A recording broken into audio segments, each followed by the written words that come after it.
Daí ela fala aqui, descomplicando a vergonha, a culpa, a humilhação e o constrangimento. Como é que a gente descomplica isso? Porque um dos pilares da ideia dela é que quando a gente fala sobre a vergonha, isso ajuda a gente a quebrar o poder que ela tem sobre nós. Porque, como eu falei anteriormente, o problema não é sentir vergonha. A vergonha é uma emoção positiva. Porém, quando ela foge ao controle, e como é que a vergonha foge ao controle? Através da nossa resposta. Então, por exemplo, estou me sentindo envergonhado, me proíbo de falar disso, me dou 2 tapas na boca e falo que eu estou merecendo o que eu estou sentindo, aqui eu estou criando uma resposta negativa. Ou seja, uma resposta que não vai me ajudar a resolver a minha vergonha. Tá entendendo? Por exemplo, ver pornografia na internet. Então, se eu faço isso que eu acabei de falar, dou 2 tapas na boca, falo que eu sou um idiota, que eu não deveria estar fazendo isso, por que eu faço isso? Eu não vou resolver o meu problema. Eu vou criar um tabu em cima disso, não vou falar, não vou buscar ajuda sobre isso, e isso vai manter o comportamento. Se de outro lado eu aceito que isso me envergonha, busco ajuda, busco literatura, busco uma terapia, isso é o que vai fazer com que eu possa vencer a minha vergonha. Estão entendendo? Ou seja, possa de repente parar de ver pornografia na internet, ou possa ver algo, em termos da pornografia, ver algo que não me ofende ou que não ofende meus padrões éticos e morais, compartilhar isso com o meu cônjuge. Então, isso é importante. Quando aceitamos a vergonha, nós também começamos a criar as ferramentas que vão nos ajudar com a situação que nos traz a vergonha. Ou, às vezes, parar de ter o comportamento mesmo. Tá? Muito bem. Quando trabalhamos para entender a vergonha, descobrimos que uma das razões pelas quais é tão difícil falar sobre ela é o vocabulário. Com frequência usamos termos como constrangimento, culpa, humilhação e vergonha indistintamente. Então, uma distinção entre culpa e vergonha que é muito fácil. Culpa, eu fiz uma coisa má. Vergonha, eu sou má. Ou seja, a culpa tem a ver com o comportamento, algo que eu fiz. A vergonha tem a ver com uma identificação. Ah, Kim, mas eu faço as duas coisas. Eu digo que eu fiz algo ruim e eu sou ruim por causa disso. Então são duas coisas separadas. Tá? É um sentimento de culpa e um sentimento de vergonha. E aqui entra aquela questão que eu estava falando agora há pouco, a respeito da resposta. Então, eu posso dizer, puxa vida, isso daqui que eu fiz é uma coisa muito ruim. Eu não vou mais fazer isso. Ponto. Acabou. Foi um lapso. Dei um tropeço. Resposta emocional adequada. Eu fiz algo ruim, eu me comprometo em não fazê-lo. De repente, peço perdão para alguém, né, caso tenha ofendido alguma pessoa, reavalio as minhas questões morais, os meus valores, o meu comportamento, o que me fez fazer aquilo, etc. e tal. E fica tudo por isso mesmo. Agora, se a minha resposta é me culpabilizar e fazer uma avaliação negativa a respeito da minha pessoa, aí eu transformo culpa em vergonha e a minha resposta vai fazer com que a coisa toda desande. Tá? Quando sentimos vergonha, estamos mais inclinados a nos proteger culpando algo ou alguém, justificando o nosso erro, oferecendo uma desculpa esfarrapada ou nos escondendo, que é aquilo que eu estava falando. Nenhuma dessas respostas ajuda. Quando nos desculpamos por alguma coisa que fizemos, reparamos um erro ou mudamos um comportamento que não condiz com nossos valores, a culpa e não a vergonha é geralmente a força propulsora. Ou seja, ela ajuda. Tá? É sempre aquela questão, né? Quando a gente trabalha com empresas e a empresa nunca quer cometer erro, que está dentro dessa questão da cultura da vergonha. Mas e quando a empresa comete? Porque não tem como a empresa não cometer. Eu, enquanto psicólogo, por exemplo, né? Tô lá trabalhando com meus clientes, eu não cometo erro nunca em atendimento nenhum? Claro que não. Às vezes eu cometo meus erros. E muitas vezes é o cliente que me diz, aqui, eu acho que não é bem por aí. Opa, cometi um erro. Então eu tenho que parar e tenho que reavaliar. Ou às vezes eu falo de uma forma que sou grosseira para a pessoa e a pessoa me diz, aqui, você está sendo grosseiro comigo. Opa, me desculpe. O mais importante quando a gente erra não é o não errar porque você já errou, é o como você vai reagir a isso. Imagine, por exemplo, meu cliente me diz, quem está sendo grosseiro. Estou sendo não. Você que acha isso, né? Pronto, acabou a terapia.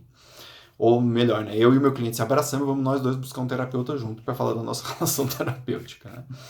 Mas entendem? Então é essa questão da reação. Se a minha reação é a vergonha, eu vou sair de perto. Se eu me culpo de uma forma adequada, eu busco reparar. Em vez de internalizar a acusação de fracassado, ela estava falando, aqui eu vou falar um trecho, ela está falando a respeito de uma pessoa. Entretanto, humilhação ainda é melhor que vergonha. Em vez de internalizar a acusação de fracassado, John pode dizer a si mesmo: isso não é pessoal. Desta forma, é menos provável que ele se feche, atue impulsivamente ou parta para o contra-ataque. Ele permanece fiel aos seus valores enquanto tenta resolver o problema. Aqui ela estava falando a respeito da questão da humilhação, né? E quando ela essa dica que ela está dando aqui tem a ver com o tal do John, que é assim: se a conversa interna de John for Deus, eu sou um fracasso, isso é vergonha. Se a conversa interna dele for meu patrão está descontrolado, isto é ridículo, não merece ser tratado assim, isto é humilhação. Ou seja, qual que é a diferença entre vergonha e humilhação? Na vergonha, eu internalizo algo ruim a meu respeito. Alguém fala, Kim, você é um idiota. Eu falo, eu sou mesmo. Vergonha. Kim, tu é um idiota. Eu não sou não, cara. Quem que você pensa que é pra falar assim comigo? Mas eu me sinto com raiva disso. Esta raiva, esse sentimento de desprezo, é a tal da humilhação. Então, quando ela fala aqui de internalizar a acusação de fracassado, que é o que muitas pessoas fazem, ao invés de fazer isso, ele pode dizer a si mesmo, isso não é pessoal. E esta é uma defesa nível 1, vamos dizer assim, contra a humilhação. Eu entender que é o outro quem está dizendo algo mal ao meu respeito, mas que isso não tem nada a ver comigo, isso tem a ver com aquele outro. Tá? Mas e quando a pessoa fala algo e é verdade? Quando a pessoa fala que o meu trabalho está uma droga, meu trabalho de fato está uma droga. Aí a gente entra de novo na primeira definição lá atrás de vergonha. É diferente a minha pessoa do resultado do meu trabalho. O resultado do meu trabalho pode estar uma droga mesmo. Eu falo, tá uma droga mesmo? O resultado do meu trabalho está uma droga. Isso não quer dizer que eu, enquanto pessoa e ser humano, sou uma droga. E essa fusão pessoa-comportamento é muito difícil e causa muito dano. Né? O constrangimento é o menos preocupante dos 4 sentimentos. Ele é geralmente passageiro e pode ser no final até engraçado. Sua marca registrada é que quando fazemos algo constrangedor, nós não nos sentimos sozinhos. Sabemos que outras pessoas fizeram a mesma coisa. E como um rubor na face, ele passará, ao invés de nos estigmatizar. Então, constrangimento é aquele momento que você sabe que você fez uma nhaca, mas que todo mundo faz. Fica, ai meu Deus, eu fiz nhaca. Né? Você quer se esconder, mas não é algo que provoca esses gremlins, que nem ela fala na cabeça, essas vozezinhas que ficam dizendo você é um fracasso, você não vai dar certo na vida, etc. Então, tá? Depois de compreender a vergonha e o que é a vergonha, o que se deve fazer?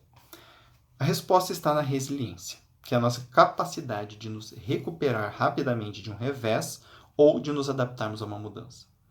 Repare que não falei de resistência, pois isso não é possível. Pelo fato de nos preocuparmos com os vínculos, o medo do isolamento será sempre uma força poderosa em nossas vidas, e a dor provocada pela vergonha será sempre real.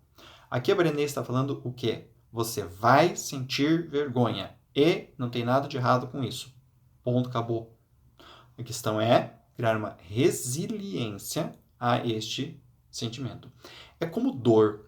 Atletas olímpicos, por exemplo, né, as pessoas principalmente que fazem ginástica olímpica, elas se acostumam a sentir dor, dor muscular mesmo. Por quê? Porque eles têm uma carga de treinamento exaustiva e é impossível eles não sentirem dor. O que eles fazem então? Aprendem a vivenciar a dor de uma forma diferente. E é isso que ela está trabalhando aqui. Antes de mais nada, gostaria de explicar que quando menciono esse tipo de resiliência, estou falando da capacidade de sermos autênticos quando vivenciamos a vergonha, de encará-la sem sacrificar nossos valores e de passarmos pela experiência embaraçosa com mais coragem, compaixão e conexão do que nós tínhamos antes. A resiliência tem a ver com sair do sentimento de vergonha para este afeto que chamamos de empatia, que ela chama do verdadeiro antídoto contra a vergonha. Se conseguimos compartilhar nossa história sofrida com alguém que responda com solidariedade e compreensão, a vergonha perderá força. A autoaceitação também é muito importante, mas como a vergonha procede de um conceito social, acontece entre pessoas, ela também é curada entre pessoas. Uma ferida social necessita de um bálsamo social, e a empatia entre duas pessoas é este bálsamo. A autoaceitação é fundamental, porque quando conseguimos ser compreensivos com nós mesmos durante um episódio de vergonha, ficamos mais propensos a nos expressar, nos abrir com alguém e experimentar afeto e empatia. Ou seja, o que a Brené está nos explicando aqui? Que é muito importante você se autoaceitar. Por quê? Porque ao aceitar a vergonha, você não vai buscar fugir dela. Ao não buscar fugir dela, você vai buscar um tipo de comportamento que te ajuda em relação a esta vergonha. No caso que ela está falando aqui, busque uma pessoa empática. E percebam que ela não está falando de se abra para qualquer um. Ela está falando de busque uma pessoa que você sabe que vai te ajudar, que vai estar ali contigo. Por quê? Porque justamente essa é a questão. Como a vergonha surge para modular o relacionamento interpessoal, se eu fiz algo que me causa vergonha, o meu medo é perder contato.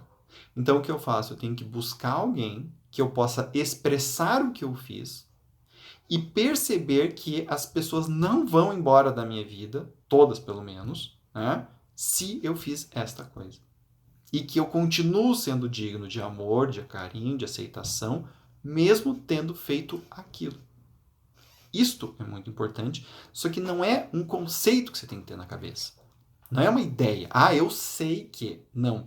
É uma experiência que você tem que ter. A ideia na cabeça é importante para você buscar essa experiência. Mas o que de fato vai, entre aspas, curar você é a experiência. Ok? Então aqui ela fala de 4 passos, né? Reconhecer a vergonha e compreender seus mecanismos. Vergonha é biologia e biografia. Você é capaz de reconhecer fisicamente quando está passando vergonha e descobrir que mensagens e expectativas a desencadearam? 2. Praticar a consciência crítica. As mensagens e expectativas que estão governando sua vergonha já passaram por um teste de realidade? Elas têm a ver com o que você deseja ser ou correspondem a uma suposição do que os outros precisam ou querem de você? Ser acessível. Você reconhece a sua história e a compartilha com alguém? A pessoa não poderá vivenciar a empatia se não estiver conectada com outros indivíduos. Falar da vergonha. Você conversa sobre como se sente e pede o que necessita quando está com vergonha? Então, aqui ela traz algumas questões bem importantes sobre como lidar com a vergonha, tá? Que basicamente, eu não vou repetir isso daqui, porque a gente já foi falando isso a respeito disso no vídeo, é que ela dá uma forma mais enxuta. A dor da vergonha é suficiente para despertar aquela parte do nosso cérebro que corre, se esconde ou se defende bravamente. Ela está falando um pouco a respeito da neurologia, tá? Ou seja, a nossa tendência quando sentimos emoções muito fortes, e a vergonha é uma delas, é lutar ou fugir. Mas essas duas alternativas não são úteis, porque elas não estão... É diferente, por exemplo, você tem um tigre na minha frente, eu saio correndo, né? Ou eu dou um tiro no tigre. Isso funciona por quê? Porque resolve a situação, tá? Eu fui inadequado com a minha mulher e ela ficou meio chateada e eu tô me sentindo envergonhado pelo que eu falei. Não vai adiantar eu sair correndo da casa. Não vai adiantar eu dar um tiro na minha mulher. Então, lutar ou fugir não vai funcionar. Esse é o ponto que ela traz. Estou dando um exemplo bem esdrúxulo aqui, mas é que o nosso cérebro funciona dessa forma meio esdrúxula. Tanto que no consultório é muito comum a gente ouvir o quê? Eu queria matar aquela pessoa. Esse é o nosso cérebro. Ou eu queria fugir, eu queria sumir. Aqui eu queria desaparecer. Daí as pessoas viram o que aconteceu e se desapareceu ou não, não vai funcionar, porque você vai ter que aparecer lá de novo mais cedo, mais tarde. Tá? Então é interessante ela falar sobre isso. De acordo com a doutora Lisa, que é uma pesquisadora que ela traz aqui, né, o objetivo de lidar com a vergonha,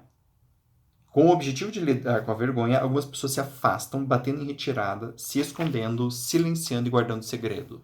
Outras se aproximam, desejando acalmar e agradar.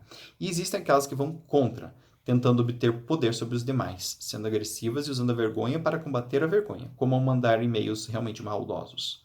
A maioria de nós se utiliza de todos esses recursos em alguns momentos. Porém, essas estratégias nos afastam do contato e da empatia, pois são voltadas apenas para nos desligar da dor da vergonha. Tá? Muito bem. Aqui ela vai colocar algumas práticas que eu vou ler para vocês também. Tá? Então, felizmente eu já vinha praticando esse método há um bom tempo para saber que ele vai totalmente contra a minha intuição e que eu só tenho que confiar no processo. Por que ela está falando disso? Ela faz essa explicação neurológica para falar, o teu cérebro vai querer fugir da vergonha ou vai querer matar as pessoas, né, que te causaram vergonha de alguma forma. Porém, você vai precisar fazer algo completamente diferente disto, ok? Então, praticar a coragem e ficar acessível. É natural é natural querermos nos esconder, mas a maneira de combater a vergonha e de honrar quem somos é compartilhar nossas experiências com alguém que tenha conquistado o direito de ouvi-las. Alguém que goste de nós, não apesar das nossas vulnerabilidades, mas por causa delas. 2. Conversar consigo mesmo da mesma maneira que faria com alguém que você amasse e estivesse tentando encorajar no momento de um desastre. Está tudo bem, você é humano, todos nós cometemos erros, eu apoio, eu te amo. Geralmente, durante uma crise de vergonha, falamos conosco de uma maneira que nunca falaríamos com as pessoas que amamos e respeitamos. Então a gente pode começar com a gente mesmo, né? Assumir o que aconteceu. Não enterre o episódio nem deixe que ele o defina. Costumo dizer isso em voz alta. Se você assumir a sua história, conseguirá escrever o final dela. Quando enterramos a história, nos tornamos para sempre uma vítima dela. Se assumirmos, conseguiremos narrar o seu final. Como disse Carl Gustav Jung, eu não sou o que me acontece, eu sou o que escolho me tornar. Ou seja, não é o passado, mas sim o futuro. Muito bem. Empatia é se conectar com o sentimento que alguém está experimentando e não com o acontecimento ou circunstância. A vergonha se dissipou no momento em que descobri que eu não estava sozinha, que minha experiência era humana. Ou seja, empatia tem a ver com o sentimento e não com a experiência. Isso é muito importante, porque as pessoas acham que ser empático significa você sofrer por causa do que a pessoa está vivendo. Mas não, é uma conexão com o sentimento. É algo do tipo, eu já senti isso também.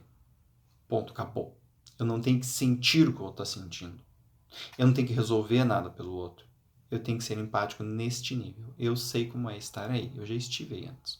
Por isso que às vezes a empatia é difícil em situações em que a pessoa viveu algo que você nunca viveu. Porque aquela emoção você nunca teve por causa daquele. Por exemplo,